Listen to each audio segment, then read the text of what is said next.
One take one. Midge, you've had this remarkable, incredibly varied career, and which is encompassed so many different styles. I mean, you started off with Slik, which was, I guess, glam boy band. Brief period with new wave with the Rich Kids. Yep. And then there's Visage and Ultravox. Then probably the most defining charity song of all time. And then a solo career. So I have to ask, where did it all start? Growing up in Glasgow. That was it. Growing up in Glasgow in a tenement, a very basic working class family. I think my father was a van driver all his life and probably hated every moment of doing it. And it was instilled in my elder brother, my younger sister and I that we should do something that we're kind of passionate about. And the only thing we had in this little apartment was a radio with no record player or anything. And the radio I seem to remember being on all the time. So my musical education would have come from 1955 or whatever, when I was old enough to understand what music actually was.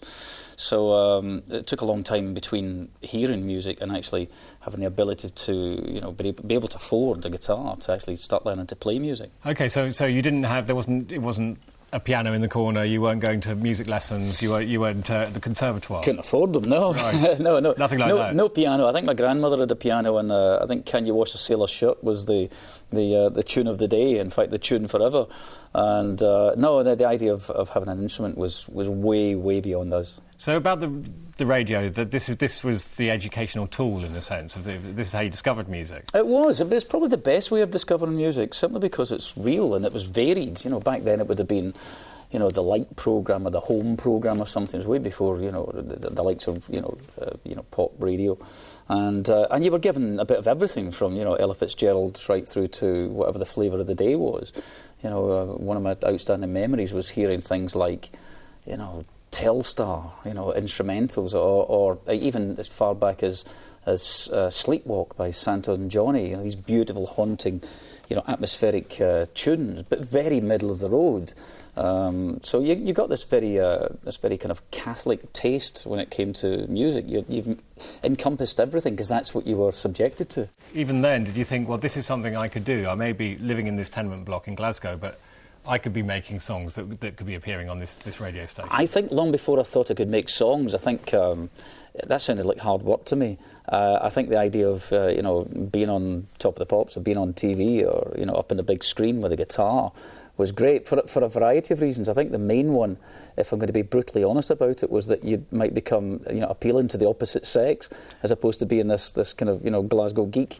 So who couldn't play football, which was the other big way out of the tenements back then. So music to me was it was very much it was a dreamer's thing. It was in your head, in your dreams, but the reality was it wasn't really going to happen to you.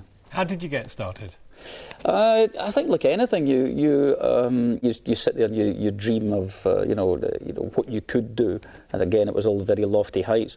But you find someone else who's got a bass, and you find someone else who maybe has a drum and a cymbal, and you find yourself in a church hall somewhere, banging out songs that you've spent the last couple of years trying to unpick and unravel from your record player, and there you are, you're in a band. When you formed a band, did you instantly start writing songs, or did that come later? I think the songwriting bit was way, way, way down the line. I thought you could just become famous and have all the adulation and all the accoutrements that went along with fame without having to knuckle down. Somebody else could do that. It never crossed my mind. Because at any given moment, as I was walking home from school, you'd turn the corner up towards your new council house, and you were expecting John Lennon to be standing there, or Stevie Marriott or whatever, waiting for you because you were the guy that they needed for their band. That's as far as my aspirations went. Songwriting was not even on the radar. So Slik was the first band that you were in that was successful. Yeah. And this must have been the early 70s. It was 74, 75, something like that. And didn't you have a guy, or maybe two guys, who wrote songs for the Bay City Rollers, writing songs for you? Bill Martin and Phil Coulter, yeah. So instantly you're in the pop world. I mean, this was essentially a kind of boy band. Oh, it was very much a boy band. It was totally, okay, I didn't know whether I was. No. It's absolutely true. We were a live band doing the Scottish circuit. We were huge in Scotland for a band who was unsigned. Bill Martin, one of the songwriters, heard us performing Sparks' This Town Ain't Big Enough for Both of Us. We were learning it in a huge discotheque up there, and he thought it was the record playing. And then he saw us, and we were all kind of, reasonable-looking young lads, and he picked us up.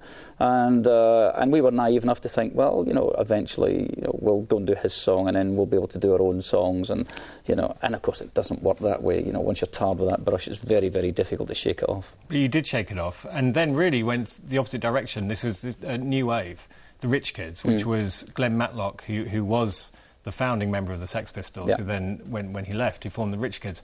How different was that? You've had the pop experience, and now you're in this world which is almost rejecting that whole, the created pop idea. Well, on paper, it just... I remember reading a review that described me once as a dreadful musical tart, and on paper it probably looks like that, but towards the end of Slik, we broke...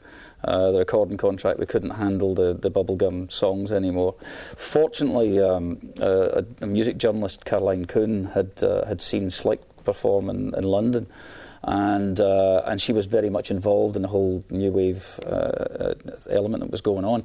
And she'd suggested to Glenn Matlock that I was the guy, of all people, for whatever reason, was the guy to come and join the Rich Kids. So yes, it was a bit of baptism by fire, leaving Glasgow, turning up in London in my beat-up old car with my, a blanket and a pillow in the back of it, and my guitar and my amplifier. And the first night I was there, we rehearsed a couple of songs, went out that evening, and we opened up. We went to the Angel Islington where the Police were playing, and the support band didn't turn up, so we went up and played the 3 songs we learned that afternoon. And then we did the same thing somewhere else, and then we went to a warehouse party where there's Sid and Nancy and The Clash and all of this going on. It was baptism by fire, but incredibly exciting. So I guess when it came to writing your own songs, working with Visage and then Ultravox, did all of those two bands very different from punk or the bubblegum bands? But presumably you took things from all those experiences which you then could use for your own material. There was a linear movement all the way through all of that, from Slik to the Rich Kids. During the Rich Kids I bought a synthesizer because I was listening to a lot of music coming out of Germany at that point, the synthesizer that broke the band up, because towards the end of the Rich Kids we'd already started developing the band into what I was about to do with Visage and Ultravox. It was a growing, morphing thing. How about the ideas for Visage? Because when that band emerged, it did seem very futuristic. It seemed like it was part of something that hadn't happened before. Well, I suppose in a way, if you break it down to its core elements, it was a kind of super band in its own very small head. You had the guys from the band Magazine. You had Billy Curry from Ultravox. You had Rusty Egan and I from the Rich Kids. And our friend Steve Strange. We needed a frontman. We needed someone to front this whole project.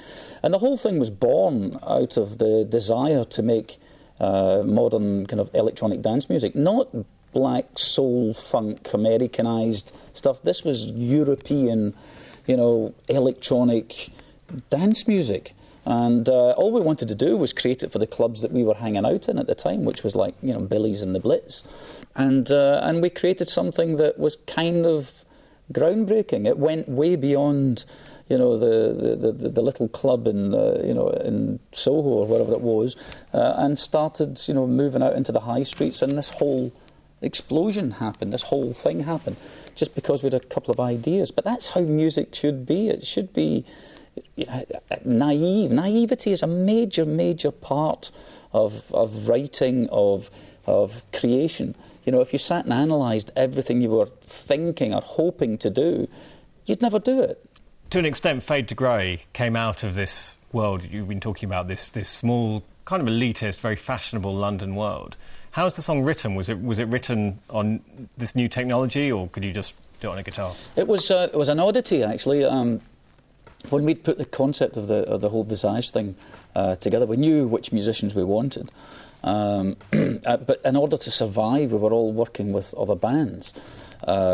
Billy Curry, the keyboard player in Ultravox, was out touring with Gary Newman, who had just, become successful with his single. And while he was on tour, he had jammed this thing at sound checks with the keyboard player Chris Payne from the Gary Newman band.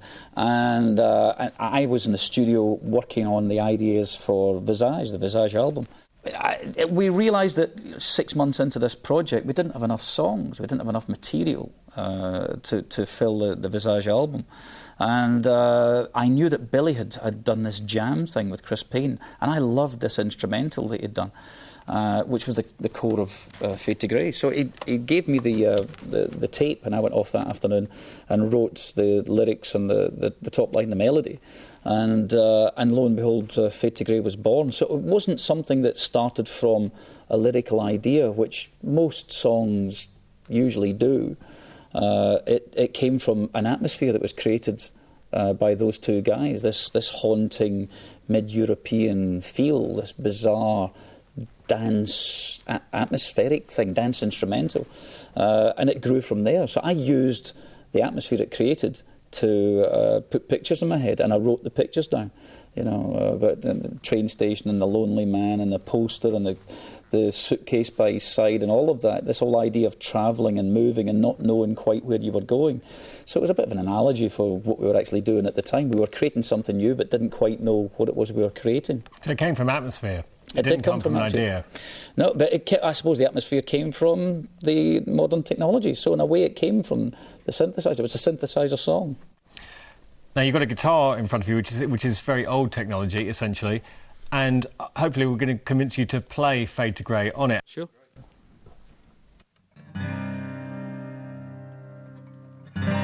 One man on a lonely platform, one case sitting by his side, two eyes staring cold and silent, shows fear as he turns to hide.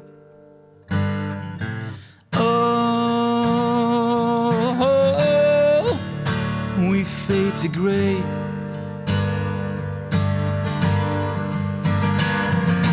Oh, we fade to grey.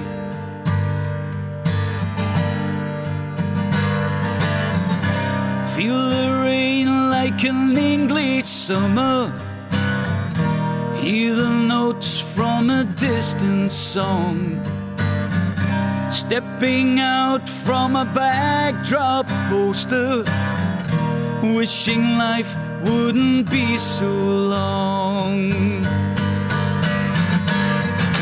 Oh, we fade to grey.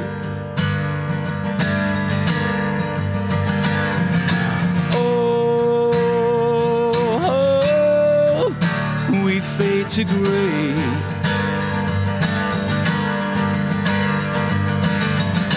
Feel the rain like an English summer, hear the notes from a distant song, stepping out from a backdrop poster, wishing life wouldn't be so long.